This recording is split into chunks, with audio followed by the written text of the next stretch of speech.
Christmas time, so you know what that means? It's finally time to talk about the 1974 cult classic film, Black Christmas. Let's get into it.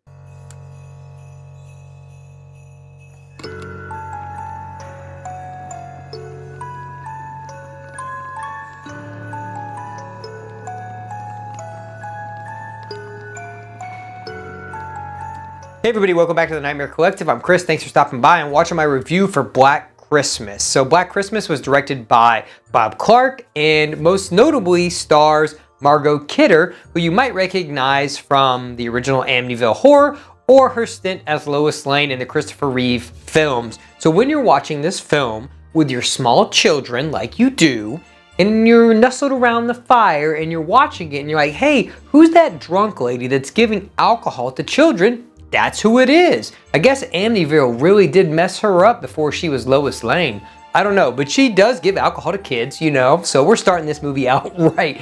Anyway, I want to get some stuff out of the way to begin with, a little history lesson. You know, I typed in Black Christmas to Google, and this is what it gave me. No, I did a little more research than that, but, you know, some of this did come directly from that. It was originally known as Silent Night, Evil Night, which I'm glad they didn't go with that title because that would be very confusing with the Silent Night, Deadly Night series that we would get later on. Look for those reviews coming soon. Anyway, I like that this is kind of based off something that was going on in Quebec at the time. It was a string of murders and it involved, you know, people just kind of being murdered in this small little area. And so I like that they kind of base this off something in reality. You can kind of get that vibe watching this movie because you're like, it feels very small and intimate. It doesn't feel very like big or epic. And most of these movies at the time did not, but this feels small. And I mean, even at this point, you know, you can feel like the incapability of even the police at the time because they're telling them like, hey, there's this person who keeps calling us and he's saying very vulgar things. And they're just like, I'm sure he is. They don't believe him. Surprise, surprise. The police did nothing. Anyway, until it's too late, of course. Then they started to be like, oh shit, maybe somebody actually is calling. Oh no, he's inside the house. It's like When a Stranger Calls mixed with Sorority Row. Just not quite as dumb. Anyway, so let's talk about what I like about this movie. And I like the cinematography of this movie. It's very crude, but effective. You know, Bob Clark had a way of like shooting things, and I think it's like got some weird angles, but I like the way it was shot. You know, it's very intimate in some angles, and you have a lot of cutbacks between the girls receiving the phone calls and then like heavy breathing. You don't ever see Billy other than his eye at one point. That's all you see of him. So I do like that he's like masked in this like mystery throughout the film, and we really never find out anything, you know, really conclusive about Billy. Even towards the end, we just know that he does a lot of different voices. He's clearly like slightly deranged. Something's going on with him and he's murdering people in this house. So I kind of like that. I like, you know, movies that are more nebulous with their antagonist, you know, and even that's what we get later, 4 years later in Halloween. We get Michael, but there's a mystery to Michael. So around this time in the 70s, you were getting a lot of icons that we didn't know would be icons at the time, but they were still like masked in this mystery. Even when you get into Texas Chainsaw, which came out the same year as this, that the Sawyer family is marred in mystery. I mean, they're a little fucked up, but you know, there's still some mystery to them. So let's get into this. So I picked up the Scream Factory 4K release of this. I really enjoyed it. I think they did a great job.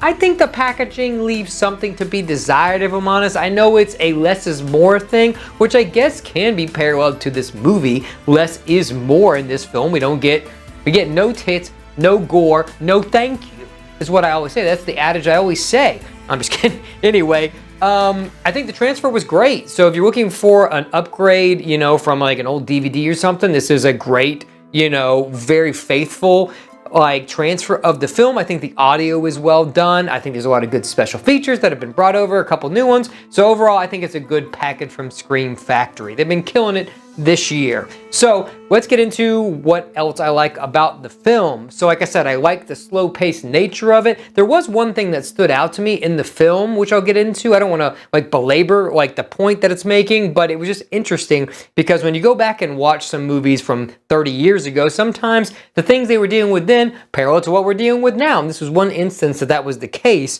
So it was a conversation that Jess and Peter were having, and he was basically like, hey, I want to marry you, and I'm going to quit the conservatory. He's a pianist.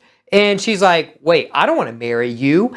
And also, I don't want to give up on my ambitions and my dreams just because you want me to stop what I'm doing and you're stopping what you're doing. And so you want us to get married. They're also expecting a child, and she wants to, you know what I mean. And so it was this great parallel to what we're dealing with now. And it was just very interesting. I was like, oh, like this is a conversation that I'm sure is being had right now, like, or at least this past year is being had like across the world, like especially in the United States with what's going on. So anyway, I just thought it was interesting that, sometimes when you're watching these, even these obscure horror movies, you do come across some bits that are, indicative of the reality that you're in. And so I thought that was very interesting, and it kind of stood out to me while watching it basically as an adult, whereas I watched this as a kid, but as an adult that stood out to me. Anyway, let's get to the rest of this. So the biggest negative I have about this movie, and I know that it was probably a constraint or a creative decision that Bob Clark had,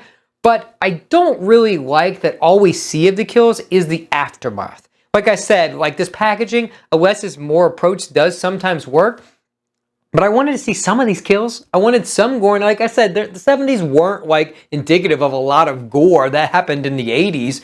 And so, like, I get it. That's the time that we're in. They probably couldn't do a lot, but for the vulgarity that, like, is said throughout this movie and the language that is in the very beginning of this movie that Billy is saying, he's saying some crazy shit in this movie. And so I'm just like, well, you can do that, but I can't get a little bit of blood. But I don't know. It was a different time. So I do like some of the kills. Obviously, the plastic bag is a classic, indelible kill that I do like. I also like when the other girl gets, I think Margot Kidder's character, gets killed and she's being stabbed, so you kind of see the knife coming down and the blood is kind of splurting, and then she's kind of knocking over these glass figurines. I do like that. So there's a lot of kills that I do like. But again, my biggest negative watching it now is that you just don't really get to see those kills on screen. So like I said, that's a nitpick. You can watch the movie and that probably won't bother you, but for some people that are more gore hounds or they like to see that stuff, that's what you're missing. You're missing those kills being on screen. So it's a slight bummer, but it doesn't affect my overall enjoyment of the movie, just something that I'm telling to you. So overall, I like the movie a lot. It is very slow paced, so if you're not into that style of movie, then you may not like it. This is kind of like Halloween. It is slow paced like that, but I think Halloween has a better story going on. And I think the direction John Carpenter has is just a tad bit better. But I will say this is a cult classic for a reason. I think a lot of people will go back and revisit this movie and like it. Now, I will say if you're a modern or a younger audience member, I don't know that this is going to work for you overall. Like if you're used to like the Conjuring style modern horror, this is going to be very boring for you because that is like jump scare city and there's a lot going on all the time. Even a recent release like Smile, even though I like that movie, it is more indicative of a modern movie than, say, something like Black Christmas is. Or like even a Barbarian, like most of that movie until the end. So just keep that in mind when you're going to watch this, if you're going to watch it this year. So I really like this movie. I recommend you pick up the 4K release or just watch it. I will also kind of plug another thing that I've done recently on the channel. I did a series involving Krampus, so check that out. It's called Real Fear. I'll link it up below. And then I also will be covering the actual Michael Dowdry 2015 Krampus movie later this month. So look forward to that. So that's been my thoughts on the movie. Let me know what you think down below. Do you like Black Christmas? What's your favorite Christmas movie? Mine are probably Christmas Horror, probably Rare Exports, and that 2015 Krampus movie. Black Christmas is up there. Like I said, it's just more of a slower paced movie, so it's not one that I gravitate towards all the time.